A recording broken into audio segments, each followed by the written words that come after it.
back to Indiana football, Brad. Miles Price broke the Minnesota Vikings record for most kick return yards in a single season, which is significant when you think about the guys who have returned kicks for the Vikings. Cordell Patterson comes to mind. Percy Harvin comes to mind. The career or the single season leader is now former Indiana Hoosier Miles Price. So really, really cool accolade for Price, and obviously the sign of a really good season, really good rookie season for him. Oh, for sure. I mean, he's one of the 5 guys on the 2024 team that were able to get jobs in the NFL, which is really, really cool. And he's making a name for himself as a return guy. Same with Keyshawn Williams. Funny, we pumped out 2 kick returners in one team. Pretty cool. But yeah, all of a sudden becoming a wide receiver factory over at Indiana. Which but weren't we just talking about the receiver room and all the hubbub? What were people saying about our receiver room? What were people saying? No, it was just Ohio State fans trying to push back, being like, wait a second, like that's a ridiculous statement, even though they only have one guy who's proven it in the Big Ten. Yeah. Listen, production over potential. Like we'll keep doing our own thing and keep rocking. Yeah, our guys have a ton of production. Like it's a terrifyingly productive room for the amount of talent they have. It's not just wishful thinking in that room, which is scary, scary stuff. Indiana football is for the kids, Brad. FTK, they had Bray Lynch. I think Drew Evans was there too. Gave a speech, talked about how like it was cool to see everybody showing out for the event, and it was really cool to see the guys out in the community supporting good causes, and shout out to the guys. Shout out to the guys. Brad, I can't believe we waited 45 minutes to get to this, but the biggest news of the week was you were excluded from one of the biggest conversations in college football, and nobody's heard from you since. Oh my God. So what is your official take about being left out of the college football roundtable at the White House? My biggest peeve was like, I should have taken Adam Silver's spot.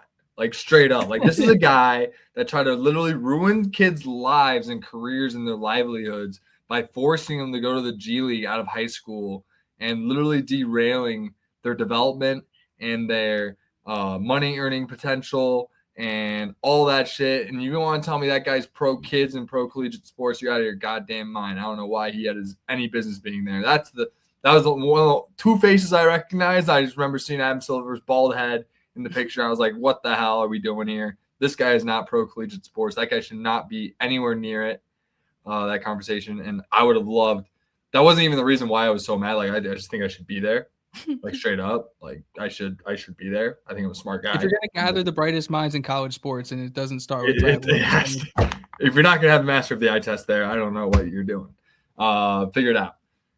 But get Adam Silver's ass out of there. Throw him out. Like, yeah, I love Nick Saban, what he was saying, and people were going at him for paying players. Like, at the end of the day, Nick Saban was very it's crazy. I'm calling Saban Signetti-esque. I caught myself. I'm not gonna do that. Saban is of the likes of like Coach K's, your Signettis, your Woodens, where it's all about actually creating, boys to men type coaching, right? Where I'm gonna, I'm coaching kids, and it's better than the NFL and going coaching pros because I like collegiate sports, and Nick Saban's always had a passion in doing that. I know he did go to the NFL, but that doesn't mean they don't care. Pete Carroll's of the same way. Like I would have loved to see Pete Carroll there. Pete Carroll would have been one of the best players, coaches of all. Pete Carroll would have been fantastic to have at that conference, and I wish they would have invited. See, like that's why I should be there, because I have these ideas. Like, why is Pete Carroll not there? Why is Adam Silver there? Get Adam Silver out. Put Pete Carroll in. Yeah, I thought it was good that Steve Lavin, get him in. Tom Crean. Where's Tom Crean? Dolson was there, which was good. But no, I thought it was important that they had most of the right people in a room having the conversations. But it was just a stark reminder that you probably don't need to be in that location to have that conversation. You probably could have just met at a conference and like figured this one out with the right people. Like it doesn't. Yes, the sport needs quote unquote fixing, or the levels of it need some adjusting, but like it doesn't need this like congressional level of like we need to change the entire structure. Like it's doing all right. Like kids are starting to make money. Like teams are now like as competitive as they've ever been. Like it's it's a pretty healthy ecosystem. We got to adjust the calendar so you can't just go and tamper people. Like we have to put some guardrails in place to like move along with the ability to now pay players, and then the market's going to figure itself out. But like the fact that they were having a conversation, great. The fact that everybody in that room, especially the people who are in charge of conferences sitting in that room, like looking at the president of the United States being like, fix this problem for us. It's like, no, guys, like you guys are responsible for the conferences you run. And no, it's not that hard. Get in the room, have a conversation, figure this one out. So yeah, my biggest worry is like how much did they actually get done there? Like nothing. That's my point. Like that was it was exactly. They didn't do anything. Nothing happened. Like I would get shit done. Like get me in that fucking. Where were the Dartmouth kids who were suing for input? You know what I mean? Like I would ask the right questions. I wouldn't even be talking. I would just know which questions I should be asking right now at a given moment, and who to ask them to.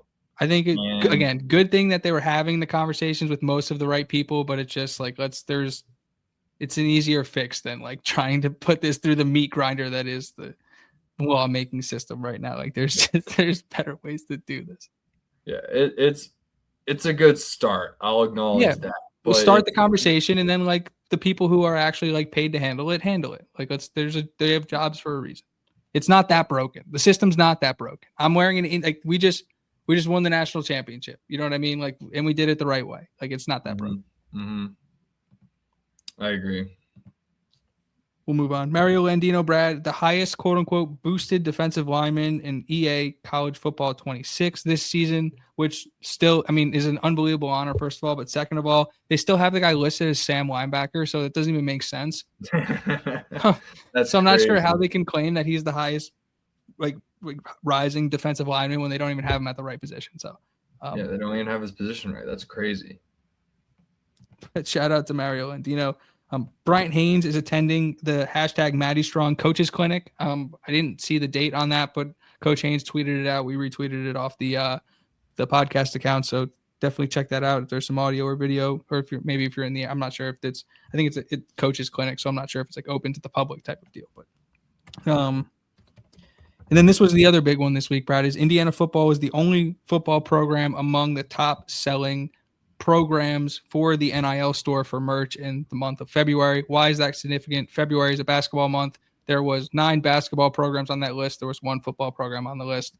Indiana football is still moving merchandise. Now, like obviously, like I said, national champions. That's not the biggest surprise that they're still generating buzz a month after the national championship, especially this football program. But still, like when you're this deep into basketball season, to see them be the 4th highest selling program on that website is significant. And it means the interest being generated isn't just like these spur of the moment, like clickbait random, like we'll just bounce out, we'll bounce back in when it looks cool again. Like this was a profound moment that really impacted people.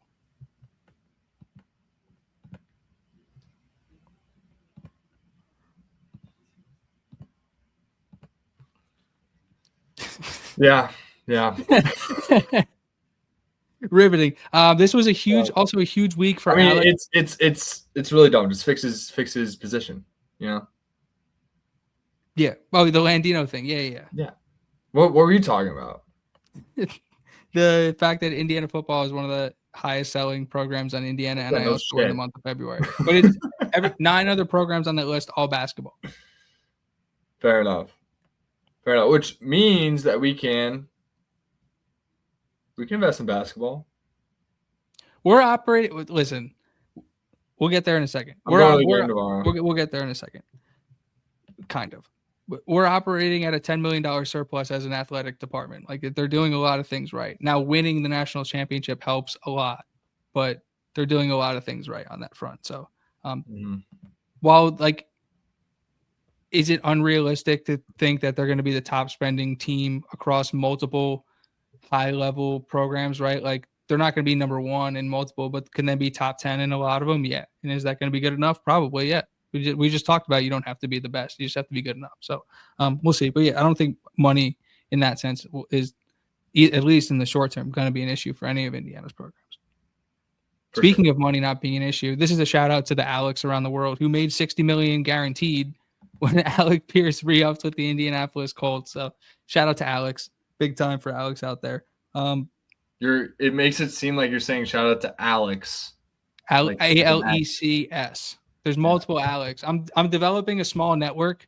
It's like Alec Lashley, and there's a dude on Ravens Twitter who loves Omar Cooper Jr. And there's a couple of different Alex on Indiana Twitter that we've got a little community. Not quite like the Steve meetup, right, or whatever those memes are, but maybe we get like a mini version of that going. That'd be kind of cool. Yeah. There's more of us than you think. The Bison drop this week, Brad, hits home, close to home for you specifically. Full-blown Rose Bowl edition this week. The social drop is a game-used patch or a game-worn patch from the Rose Bowl, which is unbelievably sick. But there's a bunch of Kurt Cignetti signed stuff. If you're not familiar with the Bison drop site, go check it out. The auctions they're doing, the things they're giving away, unbelievably cool. And the social drops, again, is one of the cooler things going on the internet right now. So if you can beat mine, because I'm cooking one up, because that patch is the Rose Bowl patch, because all the Rose Bowl merch is insane. I mean, that logo is so sick, dude. It's so sick. So dread. So yeah, get on Bison drops. Participate in the social drops too. It's good stuff. No bias. My favorite logo ever. So. No, I agree. And it's like, dude, the Nick Marsh was wearing Rose Bowl gear in the Antoine Randall video from last week, and it's just like the white shirt with just the rose in the middle of it. It's just they're really. I'm with you. There is no better logo in sports. And I think Bray Lynch wears the Rose Bowl beanie around all the time or whatever. But if I had any of that gear, sorry Peach Bowl, sorry College Football National Championship, it's not even close. It's not even close.